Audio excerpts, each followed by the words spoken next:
Have you ever thought how it felt like to live in ancient Roman times and get to know how they built their architectural masterpieces?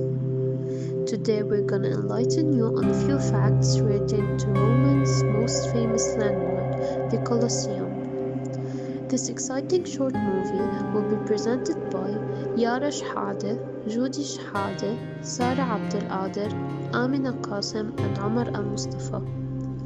So let's dive right in. None can ignore the greatness of Roman architecture since they created new techniques and materials and combined them with the available methods to design some of the greatest architectural masterpieces.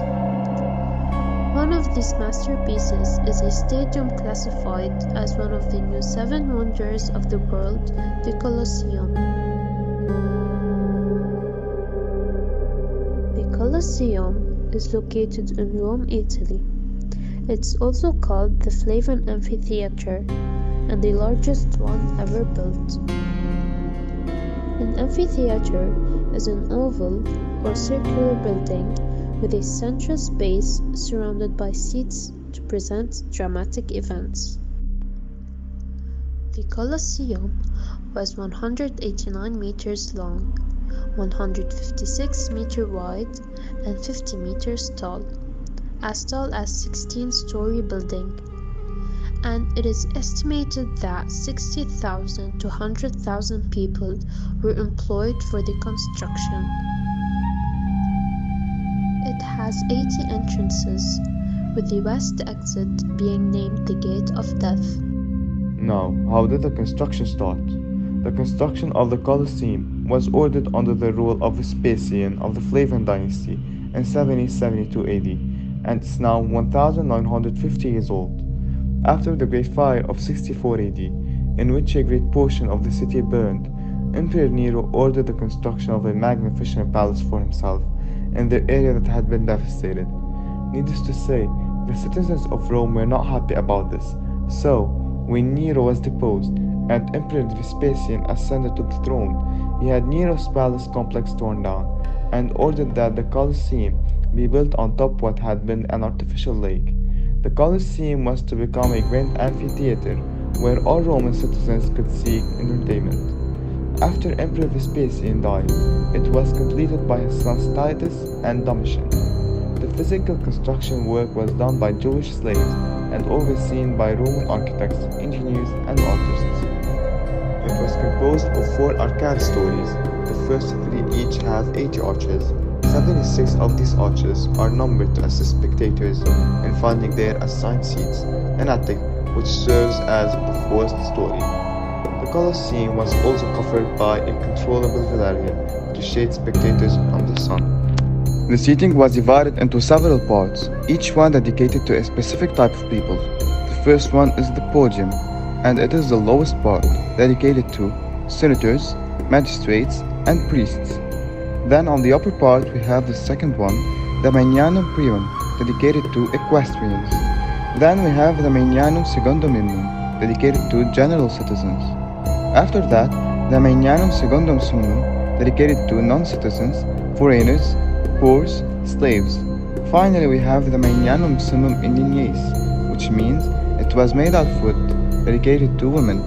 The materials used were mostly brick, marble, concrete, and bronze. Bricks were mixed with water, sand, and tiles used for walls. Marble was used for seating, statues, ornaments, and cover for outside walls. Concrete quickly surpassed brick as the primary building material, and more daring buildings soon followed, with great pillars supporting both arcs and domes, rather than dense lines or columns. Bronze was used for statues such as the Nero sun god statue. Now, let's talk about activities.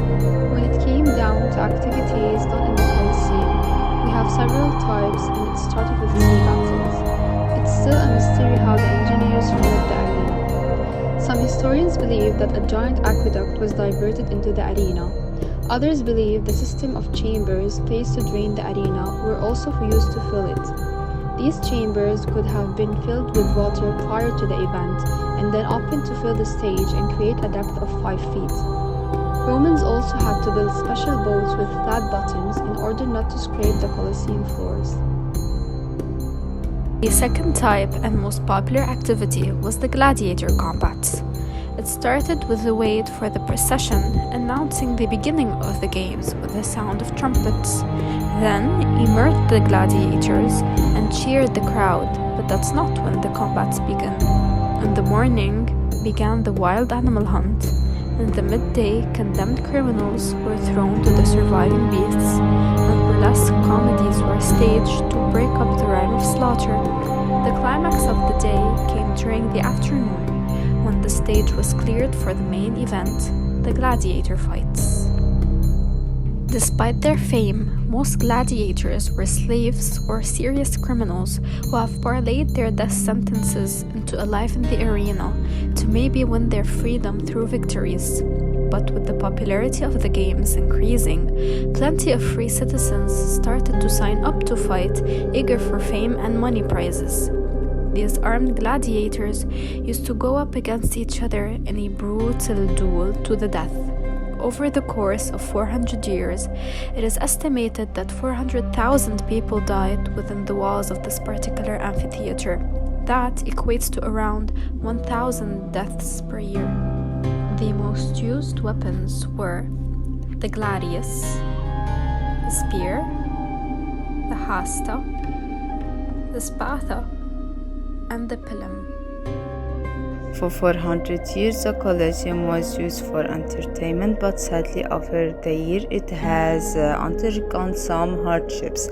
First, the fire damaged many of the upper wooden levels of the amphitheater's interior, and it wasn't fixed until about 100 years later, but the building's interior structure was overall weakened. After the collapse of the Roman Empire, the Colosseum was taken over by the church, and the small chapel was built, changing the arena into cemeteries and the shapes under the seats of housing. After that, it was used as the castle, and finally a major earthquake in 1349 caused a devastating effect that resulted in the collapse of the entire south side. Despite the Colosseum being 1950 years old, it's undeniable the effect it had on modern architecture. The biggest example of this is in the resemblance between the architecture and function of the Colosseum and today's modern stadium.